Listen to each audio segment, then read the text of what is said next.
All right, so we have Legends Limited Super Saiyan 2 Kefla's abilities posted on the website. I'm actually going to go ahead and pull up the most recent Legends Limited release, which is Kaioken Goku. Let's pull him up.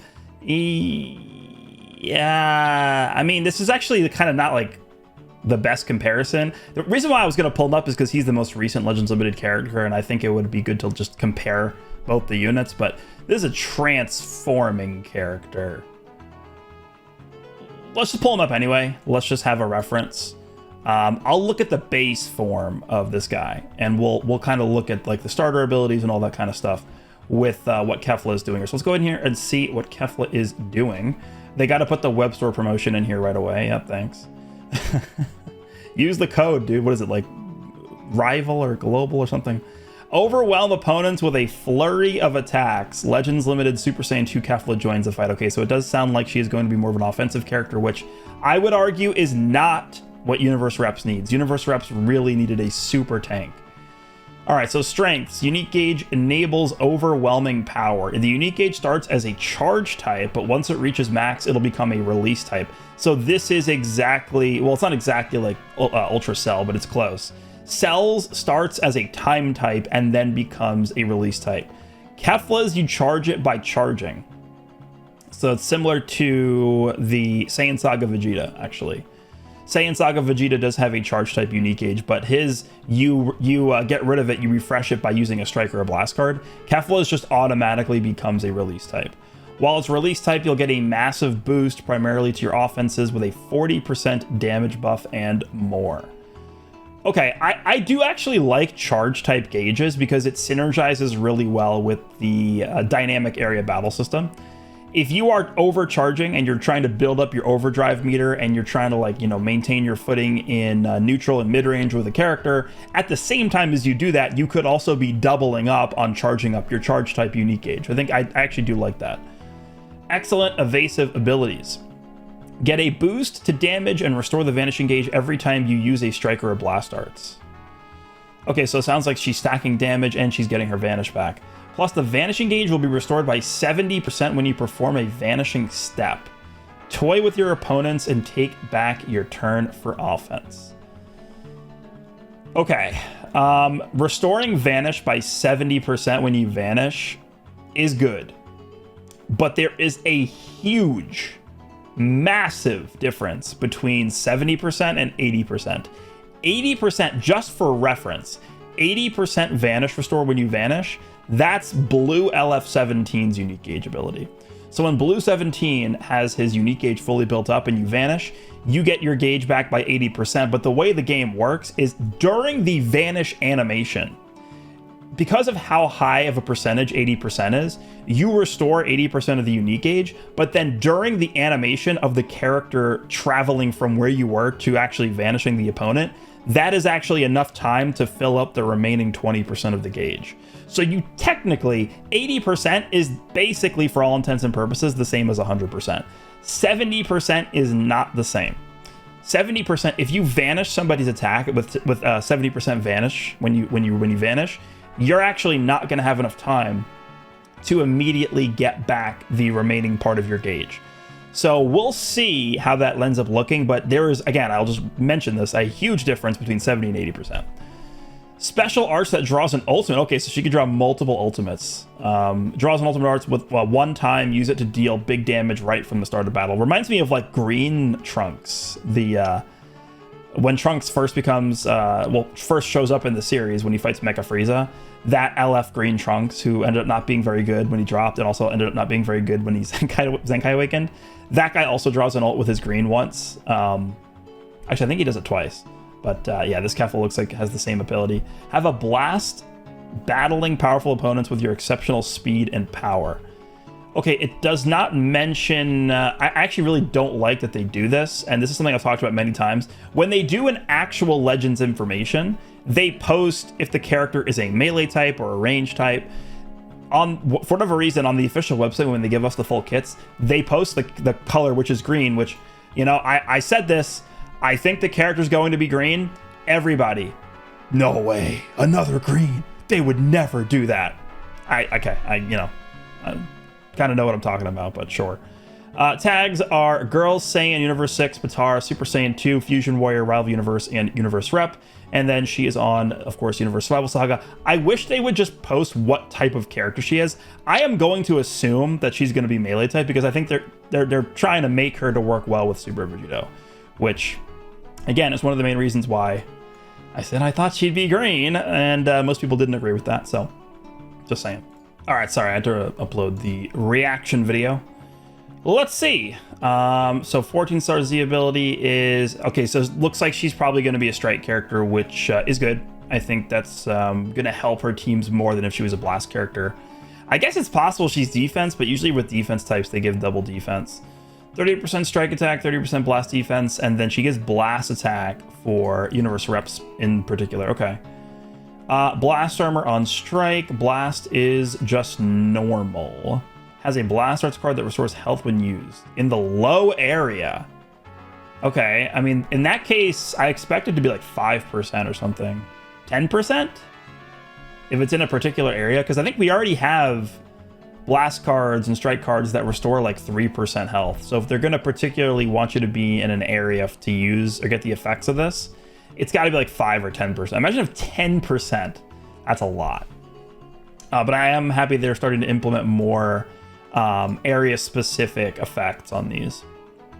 This special move destroys 3 enemy cards on hit and even has a chance to inflict faint. Alright, massive damage on activation, 30% 2 blue card damage, cancels enemies' attribute upgrades and buff effects, which is pretty good. If so this character is green. If there is a blue enemy that goes type neutral when you use a blue card, they will no longer be type neutral when you use this. On hit, destroys 3 enemy cards, inflicts faint 30%. That's high. 30% is high. Usually when you have a blue card that has faint on it with no condition, usually it's 20. 30 is like Blue Broly's Blaster Shell. I'm pretty sure that's also 30%. Ultra Namek Goku has a 30% chance to inflict faint, but he has to get hit a lot for that to build up. Because it's 5% faint chance every time his team gets hit, I believe is what it is, right? But this Kefla just instantly has a 30%. This, I'm telling you right now, this is going to get very annoying, okay? The green card draws an Ultimate Arts card one time only, plus boost the damage of the next strike / blast arts you activate by 50%. Okay, this does not look like it's an AoE green. Otherwise, they would have... let me just pull it up. Otherwise, it would have this text on it. If we go down here. Otherwise, it would have this. But because it doesn't have that, this is not an AoE green, which is good. Less AoE greens, the better. Draws 1 card, destroys 1 card, then draws an Ultimate Arts next. So you're going to be drawing 2 cards. One of them is going to be an ult. Health plus 10%, ki plus 50. Next activated strike / blast arts damage plus 50%. And then level 1 draw speed for 15 counts. I'm assuming this is her 2 times card draw speed condition, because she's definitely going to have card draw speed base. Ultimate gives allies a permanent... Okay, here we go. Gives allies a permanent boost to special move and ultimate damage. Very similar to actually LF Omega Shenron, which released in this slot last year. If the enemy is Goku, then you'll get a permanent boost to ultimate damage and even nullify element disadvantages. Massive damage. On activation, penetrate endurance. Allies special move / ultimate / awaken damage 20% once. Okay, so this only activates once, because this character can use multiple ultimates, but this only activates 1 time. The reason why this is so good, honestly, is because of the special move. Buffing blue card damage by 20% is pretty good. Also, if enemy is character Goku, ultimate damage plus 20%, nullify element disadvantages. Blast armor when charging forward. Is there a reason she does this? Characters. Goku. Types. Purple. Are we about to get like some insane purple Goku? Because right now this does nothing. Right? This does nothing at all. If enemy is character Goku, which is this is the only purple Goku that's released in the past year. Right? Yeah. I mean, unless they're talking about like Goku and Frieza.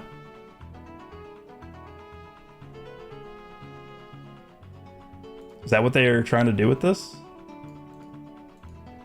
I feel like there's got to be a purple Goku releasing, if that's what she has. We'll see. This is very curious right now. She does get permanent ultimate damage on this, which is good because she can use multiple ultimates, right? Main ability, charge the unique gauge by 100% and boost ultimate damage. If you use an ultimate arts right after using the main ability, you'll unleash some serious firepower. Okay, so she draws the ultimate. 30% health, 50 key unique gauge plus 100%.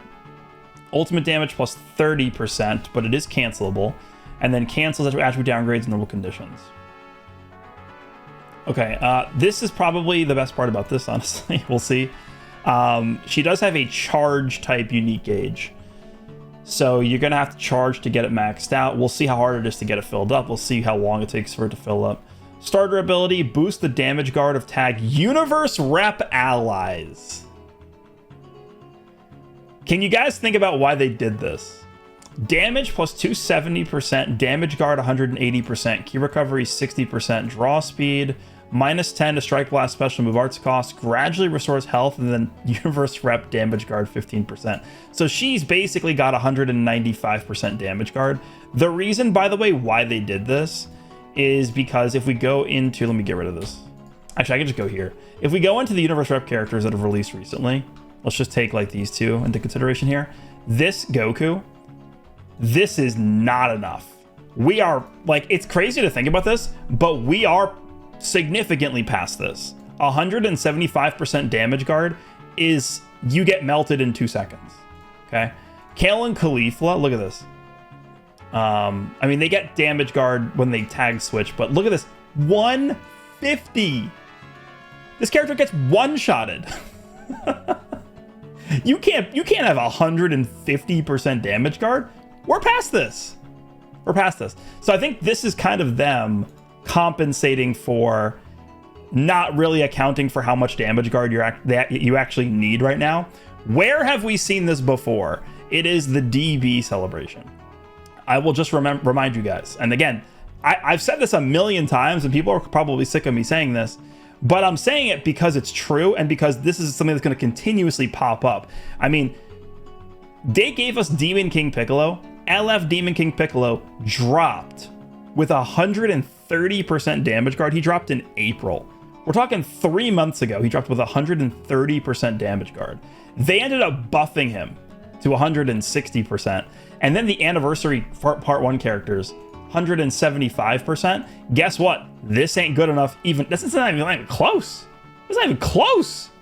The ultras are dropping with 200. And then Namek Goku, when you get his unique gauge filled up enough times, he's entering the battlefield with like 230%. Then you got Krillin giving him an extra 20. So Namek Goku's entering with like 250% damage guard. This is peanuts. This you know what this is? For the Dokkan fans out there, this is small potatoes is what this is. So that's why they're trying to make up for that by letting Kefla give an extra damage guard buff to allies. This, I think, is actually going to help Hit a lot, because Hit, I think, is actually pretty tanky. The only thing this is not going to do is it's not going to help Super Vegito, because obviously he's not a Universe Rep character, but Super Vegito, I think, is actually tanky enough. But this is clearly designed to kind of give the Part 1 characters a boost, because the damage guard numbers, they just underestimated it. And again, the reason why I bring up the Demon King Piccolo thing is because this is the same thing that's happened with him. The same thing. They just made the same mistake again. So that's why they're doing it. All right. Okay. So yeah, but she's basically getting 195% damage guard when she enters, which is good. I think that's fine. 195% is good for sure. Unique ability, get a permanent boost to your offenses every 15 timer counts up to a max of 45% to damage and 60% to unique gauge charge rate. Okay, that's good. We'll have to see what the actual details of that are. Restores the vanishing gauge by 10% when you use a striker or blast arts, and restore it by 70% when you perform a vanishing step. Give yourself the advantage by staying on the offense. I think this character is going to be a little bit tough to use. Let's just read the abilities first, then I'll give my analysis here. On enemy character confrontation, so this is the new wording for when faced with an enemy. So every time you enter the battlefield with this character, or every time the enemy swaps characters while this character is in the battlefield, draws 1 card of hand as 3 or fewer cards. Key plus 30, enemy damage received plus 15%, enemy draw speed -1. Okay, I mean, this is good, obviously. This is good, but this should have been all enemies. And then this also should have been all enemies. On strike/blast arts use, health plus 3%, vanishing gauge plus 10%, damage plus 10%, nullify special cover changes for 5 counts once. So she's getting... that's the same cover null condition that, like, Saiyan Saga Vegeta and I think Full Power Frieza have the same condition as this. It's fine. It makes sense. The damage is a little low. 10% is a little low. I mean, you know, we'd take a look at, you know, I don't want to compare this character to, like, Full Power Frieza because it's kind of unfair, but, I mean, you know, I'm just saying. Now, granted, this is only 5 counts, but... I mean, take a look at, like, Goku. Goku is 30% for 10 counts, but he's got to land the card is the only thing, right? Here we go. On arts hit, 30% damage for 10 counts. So 10% is a little low, I feel like, but we'll see. On vanishing step, key plus 20, vanish gauge plus 70% 3 times, and then ally subcount -1. This is good. This is, you know, -1 is a little low also.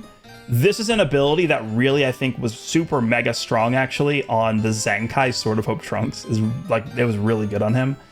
So I actually do really like this ability. This, it being only -1 is a little low. A little low. Though, when you run... let me go back here. When you run this character, you get this also. Universe Rep or Girl subcount -1. So... I guess that combos well with this. Every 15 timer counts while not defeated up to 3 times. Okay, so that's 45 counts into the match. So when the timer hits 135, you'll have the full buffs up. 15% damage uncancelable, unique gauge charge rate plus 20%, health restoration plus 5%. So that's 45% damage and 60% unique gauge charge rate. Yeah, that's the maximum numbers they said here. So 270 damage plus 45 is 315, and then you're stacking damage here. Okay.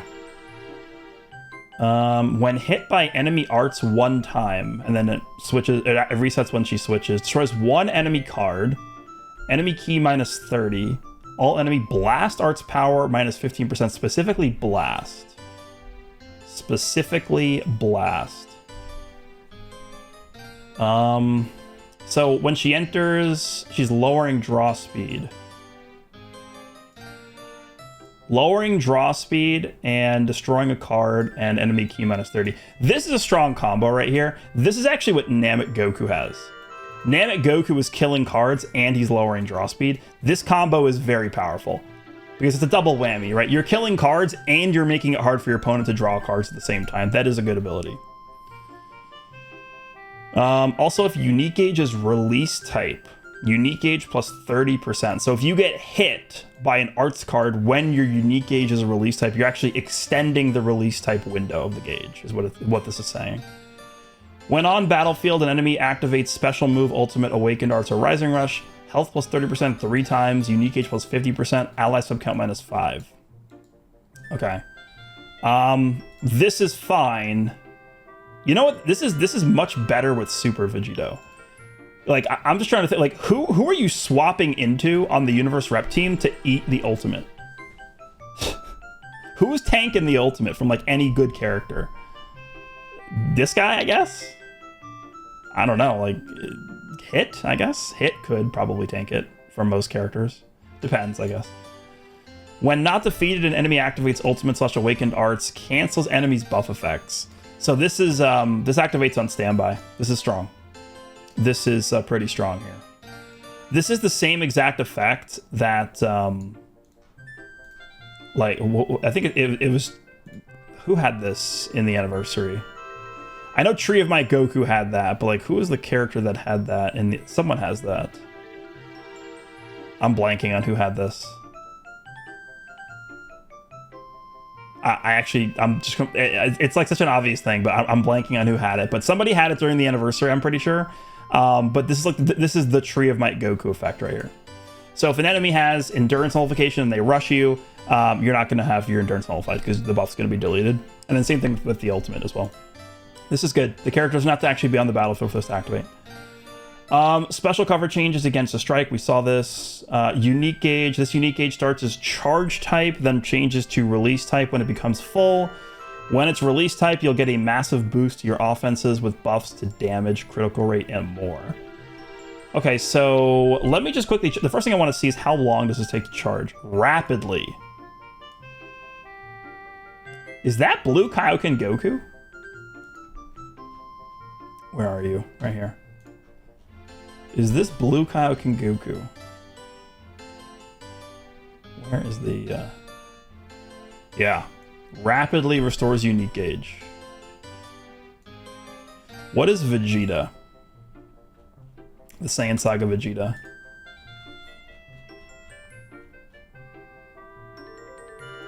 It's the same as Saiyan Saga Vegeta. His charge is pretty fast. But keep in mind, Kefla has many ways to increase charge rate. Okay, so charge type. When unique gauge becomes full, switches to release type. Draws a card, 30 key, cover null on this, okay. And then remove card slot seal. How good is this? There's no characters that really do this that are relevant. I mean, like, yeah, sure, Daima Goku, but how often do you run into him at this point? Remove card slot seal. I mean, there's got to be like upcoming characters that have that, I guess. While release type, damage 40%. Damage guard. Ooh. Okay. Damage guard. Critical rate 30%, protect hand, nullify attribute downgrades. This is powerful. Protect hand. You got like Namek Goku destroying cards. You got this Kefla destroying cards. I mean, we could just go down the list here. Most characters destroy cards like when they cover change, right? It's just how the game is now. So 20% damage guard. We're talking about that. We're talking about this. So he's got 215. 215% damage guard when you have the release type gauge up. I want to see how long it's going to take to have the release type gauge expire. Let me actually just count her damage here. So 270. This is we already said this is 315 when you add the full 45% here. So 315, and then this is 355. 355% damage with this up, plus the full thing. And she's stacking 10%. The only thing I would say is this is low. 10% damage is a little low, I think. And remember, the main difference between like Kaioken Goku and this Kefla is Kaioken Goku is a transforming character with probably much higher stats than Kefla. So, like, look at this. Kaioken Goku, starter ability, 280% damage. On the battlefield, 100% damage. He's already got more damage than Kefla. He's already more damage than her. And then he's got a transformation, which gives him much higher stats. So I'm a little concerned about the damage, actually, on this character. The damage guard numbers seem good. I don't know. I'm skeptical, actually, of this character a little bit. But we'll see. The one thing that looks really good is if we just control F charge rate. Let's just see how much charge rate she's getting from stuff. Is it just this? She's got 60% charge rate from when this is fully built up. But then she's also got this from the main ability. 100% charge rate when you use the main ability. Anything else? Yeah, that's it. But you can force the release gauge with this, and you get, dude, 60% charge rate on top of the charge rate that this Vegeta has for his charge gauge. That's gonna be fast. That's gonna be very quick. So that's good. And this is good. Where is it? This is strong. This is something that I think people are going to overlook, but this is going to make her first Striker Blast do a lot more damage. And she can get double card draw with this. I'm just a little concerned about the actual amount of damage she's going to be doing. She is supporting a little bit with this. I don't know why this is here. Purple Goku, it doesn't exist in the game. I mean, maybe we're going to get like a GT. Maybe August is like a GT campaign and Ultra Super Saiyan 4 Goku's purple or something. I don't know. I'm just, just thinking. I just think her overall damage seems a little low. And the main culprit is this. Make this 30. Why is this 10? Why is this 10%? Make this 30%. And then the last thing I want to end with is talking about the Vanish Restoration stuff. So I think the way they want you to use this character, and this is actually really similar to Blue Daima Goku, the base form Blue Daima Goku. Maybe I should just pull him up. If we just do mini this guy. I just do Control F Vanish. This guy got 70% Vanish Restoration when he gained a Dragon Ball. Why is this similar to Kefla? Because I think the way they wanted you to use this guy is they wanted you to Vanish, intentionally save a card that had a Dragon Ball on it in your hand, wait for the opponent to jump, and then go for like a strike with a Dragon Ball on it, and then that would at that point give you your full Vanish back. That kind of to me is the same thing that I think I'm getting from this Kefla. This Kefla will end up getting 80% Vanish back if you Vanish and then go for a strike, which means you have the full Vanish back. So I don't know if that's the way they want you to use her, but I'm telling you right now, if you Vanish, like let's just say, as an example, if you're in full screen or you're even in mid-range and you Vanish a Blast card, you're not immediately going to be able to Vanish another attack immediately because 70% is just not enough. So we'll see. It's going to be a timing thing, and this is why I think the character is going to be a little bit harder for most people to use, is because you need to actually be really, really quick with the timing on the Vanish. There's different timings on your Vanishes against certain cards. So when an opponent uses a Blast card from full screen, you can have a fast Vanish or a late Vanish. If you late Vanish with 70% Vanish Restoration, you're not going to be able to Vanish immediately. That's why 17 with his 80% Vanish Restoration is so powerful, because even if you late Vanish a Blast card at full screen, you can immediately perfect Vanish them like instantaneously because of how much 80% is. 80% is the same thing as 100%. It's literally the same thing. But 70% is not. You're going to Vanish, and you're still going to have like a sliver of Vanish meter left that you need to get before you can Vanish again. So the one change I'd make to this character, actually there's two changes that I'm looking at that I think I would make, at least initially before I use the character. I would make this, just put this 10% on this. Vanish Engage when you use a Striker in a Blast is fine. I'm not a huge fan of this. I think it's like the purple Cell Games Goku, I believe, has this. It could be useful. I think it's fine, but this would be much more effective if you just took this 10% from here and you just added it to this and made this 80%. And then the second change I'd make is just make this 30. Why are we... This character has 350% damage inflicted. Why are we stacking 10% damage? It's like negligible. Make it 30, 35, 40. I don't understand why we're doing 10% on this. And then I'm not sure how much I like her defensive mechanics. We'll see. I'm a little skeptical of this character. Doesn't mean she's not going to be good. I think the main strength that this character has is it looks like she's going to have a pretty easy to get gauge filled up, which is going to translate to the release type gauge. That could be good. I think that could be pretty good. But we'll have to wait and see. The character drops tomorrow. I'm also very interested in seeing what Frost does. For all we know, Frost could be giving like 50% damage guard to Universe reps. Definitely not going to happen, but I mean, it could be something insane. Like we don't know. They've been killing it with the 1% Sparkings this year, so we'll take a look at what Frost does tomorrow. We'll showcase the characters. We'll summon for the characters. We have the final release of July, and then we move into August. Let me know down below what you think about the Kefla. Hope you guys enjoyed this one, and I'll see you in the next one.